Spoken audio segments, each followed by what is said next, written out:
UFC flyweight division. Introducing first, fighting out of the blue corner, a striker holding a professional record, 16 wins, 8 losses. She stands 5 feet 6 inches tall, weighing in at 126 pounds. Fighting out of Curitiba, Brazil, Ariane, the Queen of Violence, Lipski! And now introducing her opponent, fighting out of the red corner, a mixed martial artist holding professional record, 9 wins, 1 loss. She stands 5 feet 6 inches tall, weighing in at 125 pounds. Fighting out of Gold Coast, Australia, King Casey O'Neill!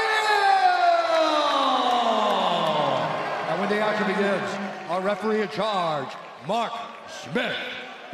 Potentially big storyline on the Casey O'Neill side. Thank you, Vanessa Hansen. She has a new striking coach. It is the longtime training partner of Jose Aldo, Mateus Nakache. She spars with him, which is certainly rare to be able to spar with your striking coach. Casey, ready? He's worked a lot with her power and her speed, her Muay Thai kicks. We'll see if that bears fruit tonight. Casey O'Neill in blue, Ariane Lipski counters in yellow. This fight clock is brought to you by Modelo.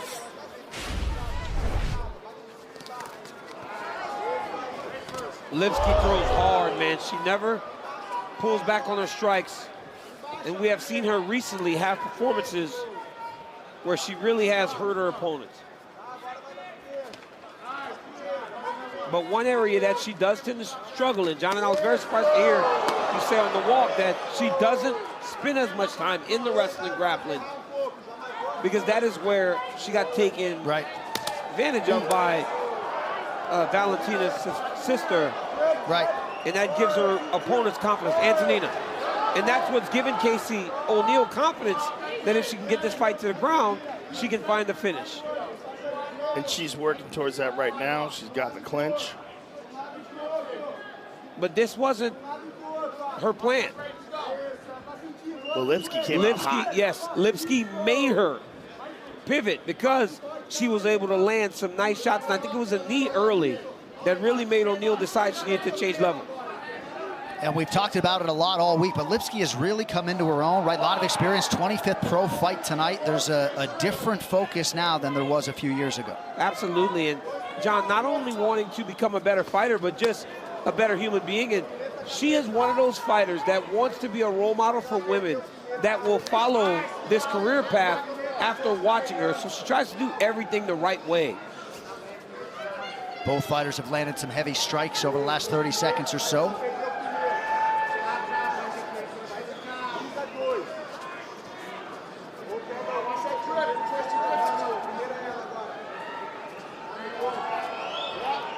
O'Neill did acknowledge that Lipski, in her words, does not do well when taken down, so we'll see how soon O'Neill shoots, potentially.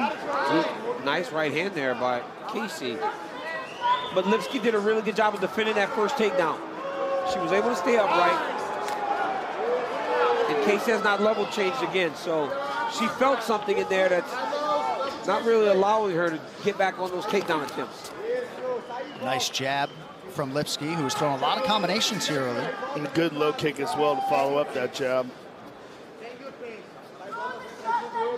O'Neill's got to be very careful when she comes in range because of the right hand of Lipski. Lipski is throwing that right hand. She got hurt. There it is. Yep. Lipski is definitely getting the better of the striking exchanges. She just looks crisper. And she's also following up with a kick. Whenever she lands the 2 punches and Casey moves backwards, she follows it up with a kick. Well, later tonight on pay-per-view, a heated rivalry caps off the year. One of the top pound-for-pound fighters in the world, Leon Edwards, in defense against Colby Covington. UFC 296, available for purchase right now on ESPN+, UFC.com/PPV, everywhere else around the world. By the time these two dudes walk into that octagon, this place is going to be on fire. Oh, my gosh. It is going to be on fire when they walk. There's so much tension. I cannot wait, man. It's so tense.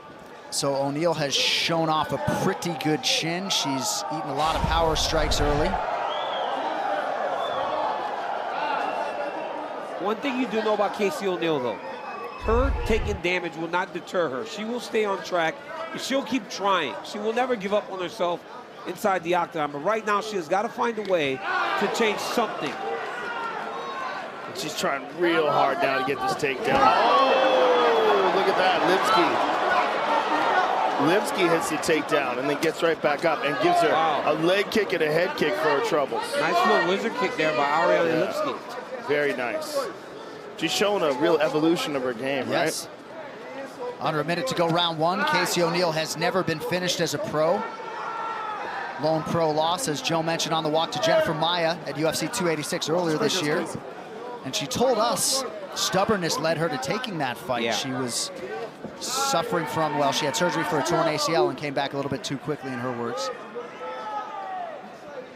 And before Ariane Lipski's last fight, she spoke to us about her move in training camps, making sure that she was getting the individual attention that she needed, and she feels like that has really helped her in the evolution of her game. Casey O'Neill just hurt Lipski with that calf kick. Yes, she did. You saw her pick her leg up and then have a real hard time stepping down on it, putting weight on it. If Casey goes back to that, that could pay dividends. Good read by you, Joe, and that seems like something that has really impacted Lipski. You saw a slight stance switch there as well. Yeah. Nice way to close the round for Casey O'Neill. All right, we'll be back to T-Mobile Arena in about 30 seconds after this word from DraftKings Sportsbook. When UFC fighters... One body, step over and stay busy. Hey, let's go. This is what we want. Let's go. Geography. And to put the one, listen, in the middle of the round, I just half of it control and then go for the blitz.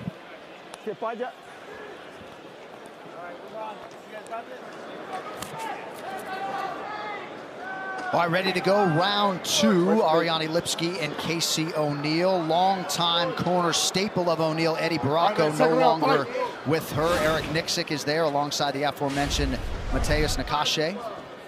And also Casey's dad, Cameron. Casey told us that we may expect her to start throwing those outside leg kicks in. She got her right here. Bad. Oh, Lipski following up with a head kick too.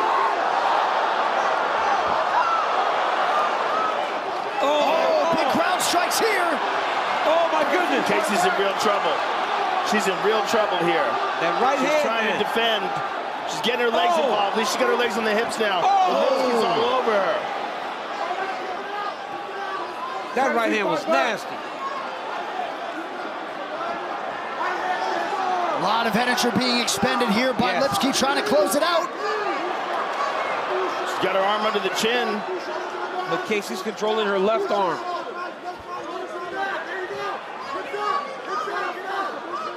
Three career wins by submission for Ariane Lipski. Oh, it's under the chin bad. Oh, she's under. Oh, she lost it. She was under with an arm. Armbar. Nope. Oh boy, look at this. Oh man, that's nasty. Oh, she tapped Ariane Lipski, the queen of violence, with the biggest win of her career. That was hyperextended, man.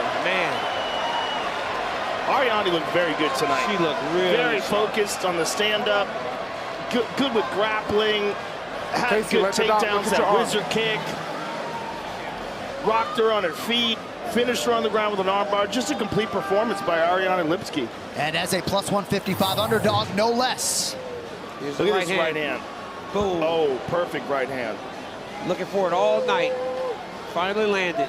And like really wobbled her. The legs go chicken. Yeah. And then the head kick, Joe. You spoke about the head kick. Yeah, she did a great job of finishing that combination with the head kick. Oh. And look at the hyperextension here on this armbar. I mean, that is gross. Look how nasty that is. She was going to break it. Oh, if she didn't. Yeah, she was going to break it. It might have been broken. It fed into the hips.